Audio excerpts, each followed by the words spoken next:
Olá a todos, estamos iniciando mais uma aula do nosso curso de Introdução à Análise.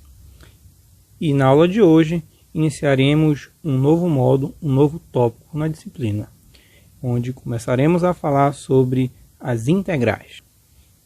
E neste vídeo iremos introduzir a definição de integral no sentido de rima. Bem, antes de ir aos conceitos, eu gostaria de fazer uma breve recapitulação da ideia geométrica por trás do conceito da integral. Todos devem conhecer essa ideia, mas vale a pena relembrar ela porque todo o roteiro que nós vamos seguir na aula de hoje se baseia nessa noção geométrica. Então, vamos lá. Vamos considerar uma função definida em um subconjunto do Rn, assumindo valores reais, que seja limitada. E o subconjunto eu vou tomar da forma cartesianos de intervalos. Aqui a representação com o domínio na reta e aqui a representação com o domínio no R2. Note que o A na reta é um intervalo, no R2 é um retângulo, no R3 seria um paralelepípedo, e no Rn chamaremos de bloco. E no caso em que a função é positiva, nós podemos nos perguntar como calcular a área abaixo dessa curva ou o volume abaixo do gráfico da função. Dentre as possíveis abordagens para resolver esse problema, temos a seguinte que nós iremos adotar. Calcular essa área ou este volume por aproximação, fazendo uma partição no domínio. No caso de uma função de uma única variável, a partição é aquela definição adotada em análise real. Em R2, a partição é simplesmente o cartesiano das partições dos intervalos. Eu considero a partição deste intervalo, a partição deste intervalo, e a partição do retângulo é simplesmente o cartesiano das partições. Evidentemente, isso pode ser generalizado por Rn. E uma estratégia para obter esta área ou este volume é fazer por aproximações, por exemplo, tomando aproximações por falta e por excesso. Especificamente, associada a essa partição, eu posso calcular esta área por aproximação por falta, ou seja, em cada subintervalo eu tomo sempre o mínimo da função e calculo esse retângulo e somo todos eles e eu tenho uma aproximação para o valor da área. Se for uma função de duas variáveis, fazemos análogo. Tomamos em cada retângulo desse, calculamos a área da base vezes a altura, onde tomamos a altura como sendo o mínimo da função nesta região. E somamos tudo. Esse somatório nós chamamos de soma inferior de f relativa à partição que nós estamos considerando. Nota que intuitivamente esse valor é sempre menor ou igual daquilo que nós entendemos como sendo a área ou o volume abaixo do gráfico. Fazemos a mesma coisa calculando as áreas por excesso, ou seja, em cada subintervalo, ao invés de tomar o ínfimo, eu tomo o máximo da função e somo a área desses retângulos. Em caso de funções definidas em R2, eu somo os paralelepípedos. E aí eu tenho uma aproximação por excesso do volume que nós queremos ou da área. Essa área aproximada, ou volume aproximado por excesso, nós chamamos de soma superior de f relativa à partição P. E conforme a sua intuição nos diz, as somas superiores são sempre maiores ou iguais que as somas inferiores. E a área que nós estamos buscando, ou o volume que nós estamos buscando, é um valor intermediário entre esses dois. Com esses conceitos, nós seremos capazes de ver algumas propriedades. Nós veremos que as somas inferiores, ou seja, o cálculo das áreas ou dos volumes por falta, é sempre menor ou igual que o cálculo dos volumes por excesso, quando eu considero a mesma partição, o que intuitivamente é bem imediato. E na verdade isso vale quando eu tomo qualquer partição distinta. As somas inferiores são sempre menores do que todas as somas superiores. Então nós definiremos a integral inferior como sendo o supremo dessas somas inferiores, ou seja, o supremo desses cálculos de áreas ou volumes por falta, e a integral superior como sendo o ínfimo desse cálculo de áreas ou volumes por excesso. É intuitivamente razoável que a integral inferior é sempre menor ou igual que a integral superior, mas nós iremos mostrar isso também. E no caso em que essas duas coincidam, nós diremos que a função é integrável. E esse valor comum é o que intuitivamente entendemos pela área abaixo do gráfico ou volume abaixo do gráfico. Então, este é o roteiro que nós iremos seguir.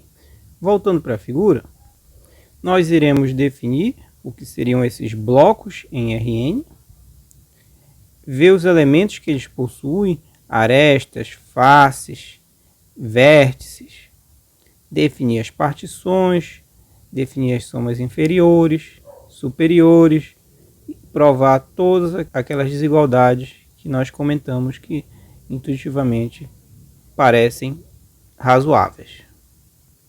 Então este é o roteiro que nós iremos seguir. Então vamos para a formalização dessas ideias. Então agora iremos formalizar aqueles conceitos apresentados de maneira intuitiva. Vamos lá. Primeiro, definiremos o que é um bloco m-dimensional, que é simplesmente o cartesiano de m intervalos fechados limitados.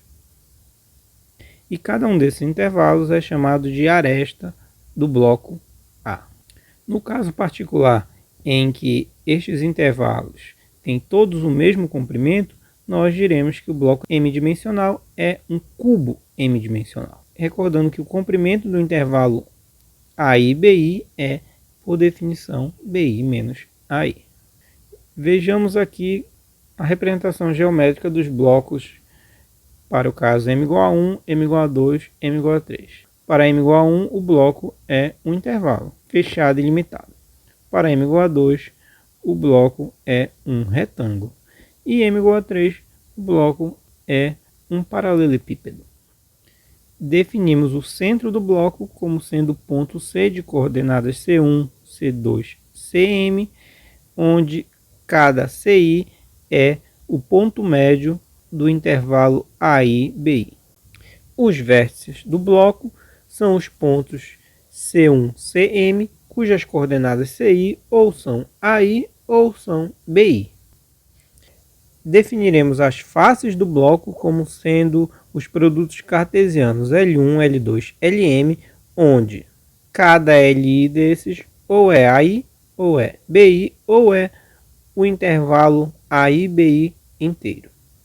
Então, o número exato de valores para os quais L, I, coincide com o intervalo é denominado dimensão da face. Em particular, se eu tomar todos os L's iguais a AI ou BI, o que eu tenho é um vértice, ou seja, os vértices são faces de dimensão zero. Além disso, o próprio bloco A é uma face de dimensão m, pois se eu tomar L1, L2 e Lm todos iguais ao intervalo, eu tenho o bloco. E pela nossa definição, isto é também uma face de dimensão m. As faces que não coincidem com o próprio bloco são chamadas de próprias, faces próprias. Vamos retornar ao desenho. Por exemplo, neste desenho, essa que nós entendemos como intuitivamente sendo uma face, é de fato uma face conforme a definição que nós demos, porque ela é obtida tomando L1 igual ao ponto B1, L2 igual ao intervalo A2B2 e L3 igual a 3B3. Então esta é uma face de dimensão 2. Além disso, qualquer um dos vértices, por exemplo, esse vértice, ele é também uma face. E o vértice, como nós comentamos, é uma face de dimensão zero, pois nenhum Li foi tomado como sendo um intervalo. Outro conceito importante é o de volume m-dimensional do bloco A, que que é definido como sendo o produto dos comprimentos dos intervalos que definem o bloco. Ou seja, produtório de igual a 1 até m de BI menos AI. Em particular, quando A é um cubo de arestas de comprimento A, então essa fórmula se reduz a A elevado a m. Uma informação de fácil verificação é que o bloco m-dimensional é um conjunto compacto cujo interior é o produto cartesiano dos intervalos abertos que compõem o bloco. E este conjunto, quando nós consideramos os intervalos abertos, é chamado de bloco m-dimensional aberto. Por definição, seu volume é o mesmo do bloco definido anteriormente, o bloco fechado. Bem, agora que já conhecemos os elementos do bloco, nós iremos definir as partições destes conjuntos. Dado um bloco m-dimensional, que é o produto cartesiano dos intervalos fechados e limitados AI e BI, uma partição deste bloco é um conjunto do tipo P, que é da forma cartesianos de PIs, onde cada PI desses é uma partição do intervalo AI e BI. Partição do intervalo no sentido de partição vista lá em análise real. Os elementos V da partição são chamados de vértices. Aqui eu faço uma esquematização de um exemplo de uma partição para m igual a 2. Então fazemos uma partição do intervalo A1B1 e do intervalo A2B2. E a partição do bloco, que no caso é um retângulo, são esses pontos em vermelho. E esses vértices são obtidos quando nós traçamos as retas passando pelos pontos das partições, que são esses retas em amarelo, e considerando os pontos que são os cruzamentos dessas retas. Observe também que quando fazemos uma partição do bloco A, isso determina uma decomposição deste bloco original em subblocos. Por exemplo, este subbloco é obtido pelo cartesiano desse intervalo com este intervalo. De modo geral, os subblocos são Bs da forma I1 e M, onde cada II é um subintervalo da partição PI. Cada um desses subblocos é chamado de bloco da partição P. Para denotar isso, nós escreveremos B pertence a P. Mas cuidado que isto aqui é apenas uma notação. A partição P é, na verdade, um conjunto de pontos. E esses pontos determinam blocos que nós escrevemos como um abuso de notação B pertence a P. Mas lembre-se, P é um conjunto de pontos. E a partição P divide o bloco em quantos subblocos? Por exemplo, neste caso, este intervalo foi dividido em 5 partes e este intervalo foi dividido em 3 partes. O número de blocos é obtido fazendo produto 5 vezes 3, que dá 15. Então, de maneira geral, se tomamos uma partição P da forma P1, PM, do bloco A, e de tal modo que o PI divide o AI e BI em KI subintervalos, o número de blocos que nós iremos obter é o produto de cada um dessa quantidade de subintervalos. K1 vezes K2 vezes Km. Essa é a quantidade de subblocos que nós obtemos via esta partição. Observamos também que se P é uma partição de A, então o volume do bloco A pode ser obtido como o somatório dos volumes dos subblocos pertencentes à partição. Certo, já temos a noção de blocos e a noção de partição. Vamos definir agora a noção de refinamento de partições. Dadas duas partições P e Q de um bloco A, nós diremos que a partição Q é mais fina do que a P se P está contido em Q. Observe que as partições de blocos são da forma cartesiana de partições de intervalos. Então, suponha que P é da forma P1, PM e Q é da forma Q1, QM. Então, dizer que P está contido em Q é equivalente a dizer que P1 está contido em Q1, Pm está contido em Qm. Ou seja, que cada QI é mais fina do que PI. Também dizemos que Q refina P. Seria interessante também ter refinamento de partições arbitrárias. Ou seja, se temos duas partições, seria interessante um método de obter uma partição que refina tanto P quanto Q. Como podemos fazer isso? Eu observo que se nós temos duas partições de um mesmo bloco, a união das partições não é, em geral, uma partição do bloco A. Porém, dadas duas partições, nós conseguimos obter uma nova partição que é mais fina do que as duas originais. É a partição P mais Q, que é, por definição, o produtório do PI unido com QI. Vejamos uma figura para perceber a diferença entre P unido Q e P mais Q. Aqui eu faço um exemplo de um bloco bidimensional, uma partição P, que é constituída por esses pontos em vermelho, e uma partição Q, constituída por estes pontos em vermelho. O conjunto P unido com Q é literalmente unir esses pontos com esses. E isso não gera uma partição em geral, como nós observamos aqui nesta figura. Nesta figura eu apenas uni os pontos em vermelho da partição Q com os pontos em vermelho da partição P. Para que fosse uma partição, nós deveríamos incluir todos esses pontos que são obtidos pelas interseções destas retas amarelas. Então esta aqui não é uma partição do bloco. Agora, quando eu considero P mais Q, esta é uma partição.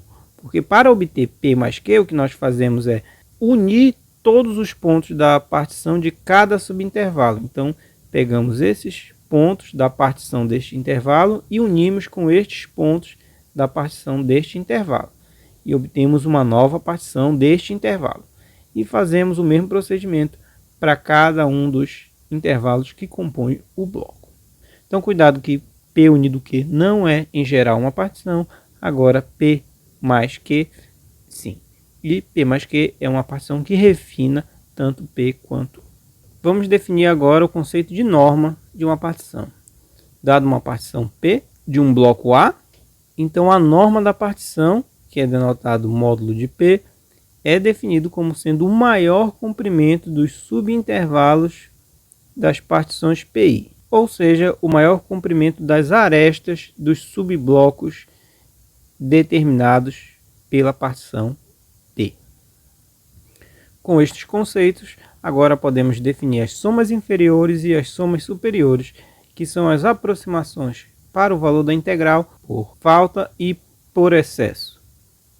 A definição é a seguinte: consideremos uma função f limitada definida em um bloco m-dimensional A e tomemos P uma partição deste bloco.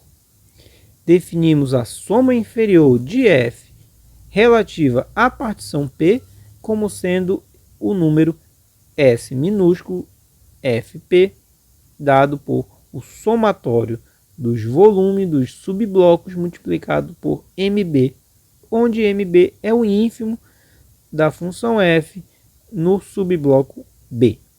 Seriam as aproximações por falta. Este ínfimo existe, evidentemente, porque estamos considerando a função limitada.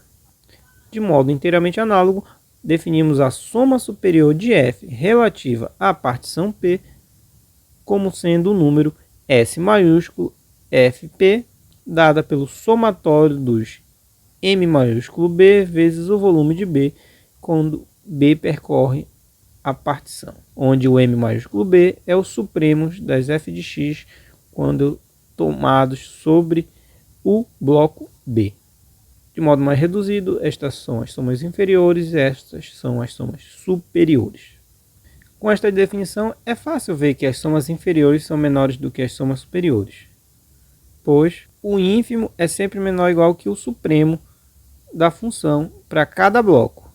Então, se eu multiplicarmos os lados pelo volume, E aplicando o somatório a ambos os lados, nós obtemos que as somas inferiores são sempre menores ou iguais que as somas superiores, considerando a mesma partição.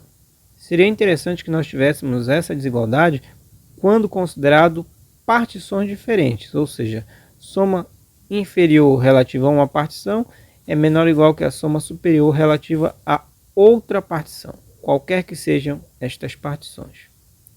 Para obter isso, vamos apresentar um resultado de monotonia das somas inferiores e superiores com respeito ao refinamento de partições.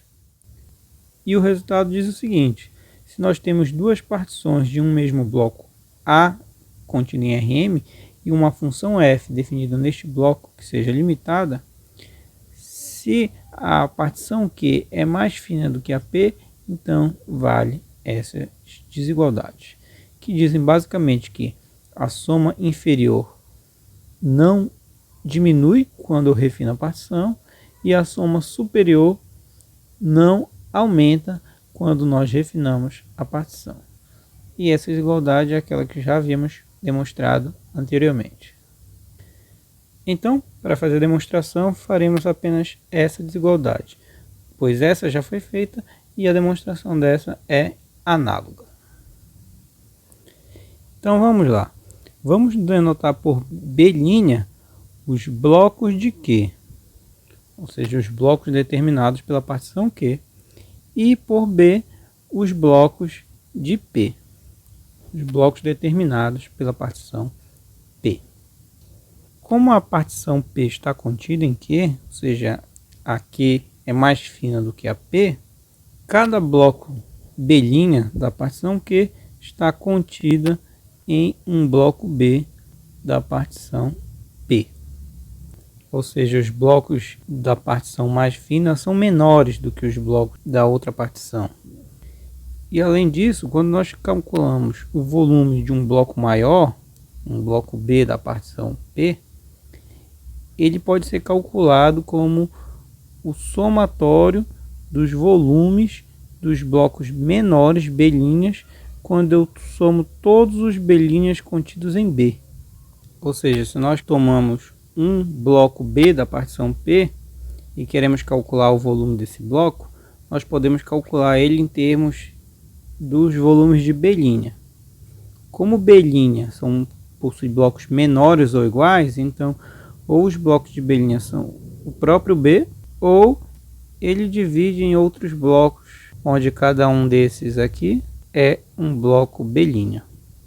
Então, quando eu somar o volume de todos esses, eu recupero o volume do bloco B. Além disso, se eu tomar o ínfimo da função neste bloco menor e comparar com o ínfimo no bloco maior, certamente, como eu estou calculando o ínfimo em um conjunto maior, eu terei esta desigualdade. Usando essas duas informações, já podemos comparar as somas inferiores. Lembrem que a soma inferior de f relativa à partição P é igual ao somatório dos ínfimos sobre B multiplicado pelo volume de B, onde eu faço B percorrer todos os blocos determinados pela partição P. Mas como nós vimos, o volume de B pode ser calculado dessa forma. Então este somatório é igual ao somatório fazendo B percorrer todos os subblocos determinados por P, MB, multiplicado pelo somatório dos B' contidos em B, volume de B'. Reordenando esses somatórios, podemos escrever o somatório B em P, somatório B' contido em B, ínfimo de F sobre B, volume de B'. Usando essa desigualdade aqui, teremos menor ou igual que estes somatórios, mínimo sobre B', volume de B'. Agora note que este somatório duplo no final está equivalente a fazer B' percorrer todos os subblocos determinados pela partição Q. E aqui eu repito. E isso aqui, por definição, é a soma inferior de f relativa à partição Q, estabelecendo assim a desigualdade. E como consequência deste resultado, temos o seguinte corolário. Se eu tenho uma função limitada definida em um bloco A em Rm, então, dadas quaisquer partições de A, as somas inferiores estão sempre menores ou iguais que as somas superiores, para quaisquer partições consideradas, melhorando significativamente o resultado anterior, que exigia que as partições aqui fossem as mesmas. Então, quando eu olho para o conjunto das somas inferiores, qualquer soma superior é uma cota superior. E da mesma forma, quando eu olho para o conjunto das somas superiores, qualquer soma inferior é uma cota inferior. E como nós podemos provar esse resultado? Ora, é só considerar a partição P mais Q, que refina P e também refina Q. Então eu posso usar o resultado anterior para concluir que a soma inferior de f relativa à partição P é menor ou igual que se eu trocar a soma inferior por qualquer outra partição que refine P, particular a P mais Q. Isso, por sua vez, é menor ou igual que se eu considerar a soma superior de f relativa a esta mesma partição, P mais Q. E do mesmo modo, essa soma superior é menor ou igual que a soma superior de f relativa à partição Q, por exemplo, já que Q está contido em P mais Q, usando o resultado anterior. E já temos então o corolário. Agora eu faço uma rápida observação. Note que estamos sempre considerando funções definidas em um bloco A que seja limitada. Então, a f de x está sempre entre o supremo da f no bloco A e o ínfimo da f no bloco A. Vamos chamar esse elemento de MA, M minúsculo, e esse aqui M maiúsculo A. Além disso, se nós tomarmos duas partições, Q é uma partição qualquer do bloco A e P é a partição cujo único subbloco é o próprio A, ou seja, a partição que nós obtemos considerando apenas as extremidades dos intervalos que compõem o bloco A. Neste caso, certamente, a P está contida em Q, seja qual for a Q. Então, usando o resultado que nós acabamos de ver, a soma inferior de f relativa à partição P é menor ou igual que a soma inferior de f relativa à partição Q, que isso é menor ou igual que a soma superior de f relativa à partição Q, que é menor ou igual que a soma superior de f relativa à partição P. Ora, mas calcular esse aqui é fácil. Como só há um único bloco, então será o ínfimo sobre esse único bloco A. Esse ínfimo nós estamos chamando MA, vezes o volume do único bloco, que é o volume do A. Esses dois eu repito, e de modo análogo, este será o supremo da F em A, vezes o volume de A.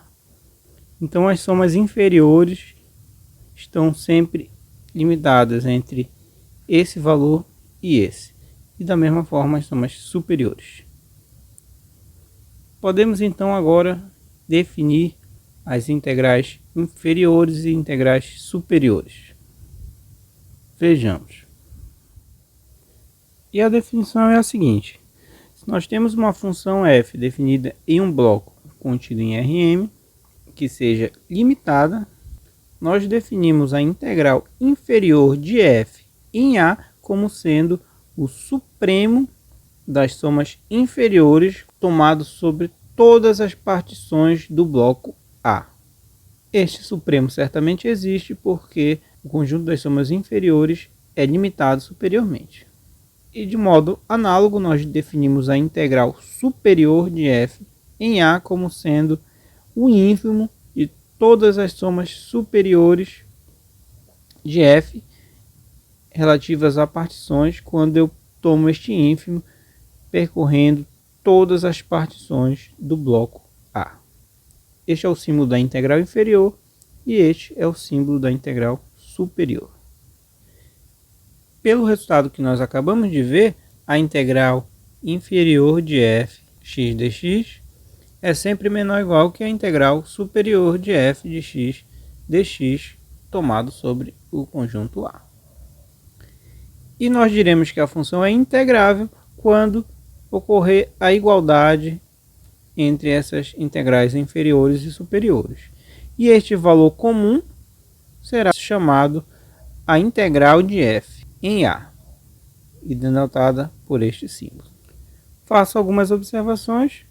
Primeiro, com respeito à escrita, nós podemos escrever simplesmente dessa forma, a integral de f dx, omitindo o x e o domínio, quando não houver risco de confusão. A mesma coisa para as integrais inferiores e superiores. Também observo que vale sempre esta desigualdade, que é consequência imediata da desigualdade que acabamos de provar na observação anterior.